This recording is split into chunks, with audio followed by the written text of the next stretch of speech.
ආණ්ඩුවට ඉස්සර කෙලුණා කියලා හොඳටම දැනගන්න පුළුවන් වෙන්නේ ජනාධිපතිතුමා පාර්ලිමේන්තුව එනවා කියන එක. දැන් ඒක ටිකක් වැඩේ නවත්තලා මොකෝ කොල්ල කුරුටෝ නෝන්ඩි කරලා පොර දැන් පාර්ලිමේන්තුවේ නිලා ලැජ්ජාවටද කොහෙද? දැන් දැනගන්න පුළුවන් තමයි මේ පාස්කු පහාරේ ඔන්න මහා මොලකරුයි අරගොල්ලොයි මේගොල්ලොයි කියලා කට්ටියක් එළියට දාන එක. බලන්නකෝ අදත් ලස්සන නාට්‍යයක පිටපතක් එළියට දැම්මා. මුලින් මේක අහලා බලන්නකෝ. හැබැයි ඒක අර ලප්තරම ලොප් කරා වගේ නාමල් රාජපක්ෂ එක ට්වීට් එකකින් නැත්තර නැති කරලා දැම්මා. බලන්නකෝ අහලා. හරේ සම්බන්ධයෙන් චැනල් 4 නාලිකාවට ප්‍රකාශයක් සිදු කළ අසත් මෞලානා නැමැත්තාගෙන් ප්‍රංශයේදී ප්‍රකාශයක් සටහන් කරගෙන තිබෙනවා. අපරාධ පරීක්ෂණ දෙපාර්තමේන්තුවේ අධ්‍යක්ෂ ශානි අබේසේකර ඇතුළු නිලධාරීන් කණ්ඩායමක් ප්‍රංශයට ගිහින් එහි ශ්‍රී ලංකා තානාපතිවරයාගේ නිල නිවසේදී තමයි මේ ප්‍රකාශය සටහන් කරගත්තේ. හරෙන් පසු මහින්ද රාජපක්ෂ, බැසිල් රාජපක්ෂ සහ නාමල් රාජපක්ෂ යන අය මඩකලපුව බන්ධනාගාරයට ගිහින් පිල්ලයන් හමු වෙනවා. ගෝඨාභය රාජපක්ෂ ජනාධිපති වී සතියකින් එළියට ගන්නා බවට ඔවුන් පිල්ලයන්ට දැනුම් දෙනවා. ගෝඨාභය ජනාධිපති වූ පසු සුරේෂ් සලේව දැක්කද?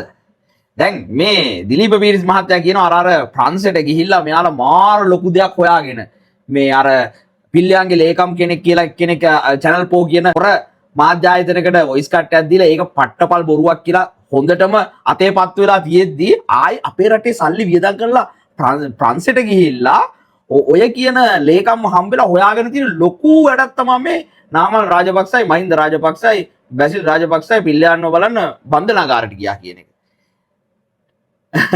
නාමල් රාජපක්ෂ මහත්තයා මේක එක ට්වීට් එකක් දාලා මේක සම්පූර්ණයෙන්ම සුණු විසුණු කරා. අහලා බලන්නකො ට්වීට් එක.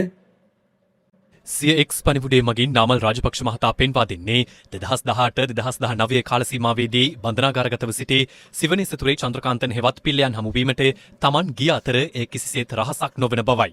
සිය පැමිණීම පිළිබඳ බන්ධනාගාර වාර්තා අවශ්‍ය ඕනෑම අවස්ථාවක ලබාගත හැකි බවත් එම වකවානු වන විට පිල්ලයන් 2015 ජනාධිපතිවරණයට මෙන්ම 2018 පළාත් පාලන මැතිවරණයටද තරඟ කරමින් සිය සන්ධානයේ පාර්ශ්වකරුවෙකුව සිටි බවයි නාමල් රාජපක්ෂ මහතා පෙන්වා දෙන්නේ. අපරාධ පරීක්ෂණ දෙපාර්තමේන්තුවේ පාස්කු ප්‍රහාරය පිළිබඳ විමර්ශන කිරීම සඳහා ප්‍රංශයේ දක්වාම ගමන් කිරීම පැහැදිලිවම රජයේ ප්‍රමුඛතාවයන් පිළිබඳව බරපතල ගැටලු මතු කරවන බව පාර්ලිමේන්තු මන්ත්‍රී නාමල් රාජපක්ෂ මහතා පවසනවා. එය පැහැදිලිවම මහජන මුදල් නාස්ති කිරීමක් බවත් රජය දැන් මෙම ඛේදවාචකය දේශපාලන ප්‍රතිවාදීන් ඉලක්ක කර ගැනීම සඳහා යොදා ගැනීමට උත්සාහ කරන්නේ නම් එය තවමත් සාධාරණ අපේක්ෂාවෙන් සිටින විනිදෙයින්ට මෙන්ම ඔවුන්ගේ පවුල්වල සමාජිකයින්ට කරනු ලබන දැඩි අසාධාරණයක් ලෙස සැලකිය හැකි බවයි පාර්ලිමේන්තු මන්ත්‍රී නාමල් රාජපක්ෂ මහතා පෙන්වා දෙන්නේ. ඕනෑම සාධාරණ පරීක්ෂණයකට මුහුණ දීමට අප සෑම විටම සූදානම්ව සිටින අතරේ පවතින ඕනෑම සැකයක් විවෘතව සහ විනිවිද භාවයකින් යුතුව නිරාකරණය කර ගැනීම සඳහා අපරාධ පරීක්ෂණ දෙපාර්තමේන්තුවට සිය උපරිම සහයෝගය ලබා දෙන බවයි පාර්ලිමේන්තු මන්ත්‍රී නාමල් රාජපක්ෂ මහතා CX පනිවුඩෙන් වැඩිදුරටත් පෙන්වා දෙන්නේ. දැක්කද නාමල් රාජපක්ෂ මහතා පැහැදිලිවම කියලා දෙනවා. ඔව් අපි බලන්න ගියා.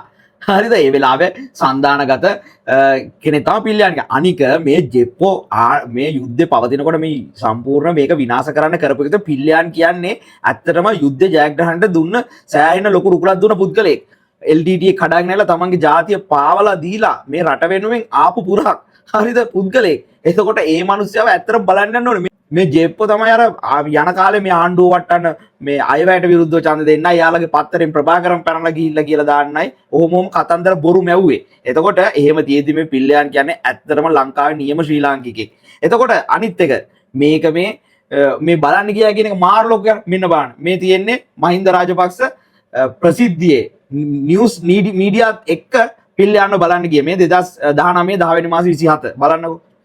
Opposition leader Mahinda Rajapaksa later visited the former Chief Minister of the Eastern Province, Sivanesathurai Chandrakanthan, who is currently incarcerated at the Batticaloa prison.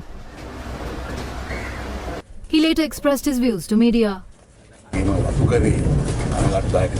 A sad situation has taken place on our estates. Usually the labourers are given an advance at this time of the year, but this time they have not received it. දැක්කද? පැහැදිලිවම කියනවා මම පිල්ලයන් මාත්‍ය බලන්න ආවේ කියලා. එතකොට දැන් මේකද මේ මාර විදියට හොයාගත්ත කියන්නේ ප්‍රංශය ගිහිල්ලා. අනේ අර වළං හොදන මේ ඉන්නවනේ ලොක්කෙක් වළං හොදන එක්කෙනා එයා හිතන් ඉන්නේ මාර කතන්දර මවල නියම කතන්දර හදන පුද්ගලයෙක් කියලා. ඇත්තටම ඔయిత වඩා අර දෙවෙනි ඉනිමලියන පුද්ගලයා ඉන්නේ අන්න උඩ දුන්නා නම් ඔయిత වඩා ලස්සන කතන්දරයක් හදලා දෙයි මිනිස්සුන්ට ටිකක් ආකර්ෂණීය වෙන්න විදියටවත්. මන් දන්නේ ආණ්ඩුව නාගන්න එකෙන් නාගන්න එක හොඳම කරනවා අර නාමල් රාජපක්ෂ වගේ ඇත්තට මේ පාස්කු පහරෙන් අසරණ වෙච්ච වින්දිතයන්ට කරන අසාධාරණයක් ඒ අයව පාවිච්චි කර තමන්ගේ දේශපාලනයට දේශපාලන මේ දේශපාලන විරුද්ධවාදීන්ව දඩයන් කරන්න අර පාස්කු පහරේ දඩමීමා කරගන්නවා මං කියන්නේ ඔවා කැතයි ඕවා හැමදාම කරගෙන යන්න බෑ ඕවා අනිවාර්යෙන් රිටර්න් එක ඔයාලටම එනවා බලන් ඉන්නකෝ පැලවත්තේ ඉන්න ඔය මහත්තුරු ටික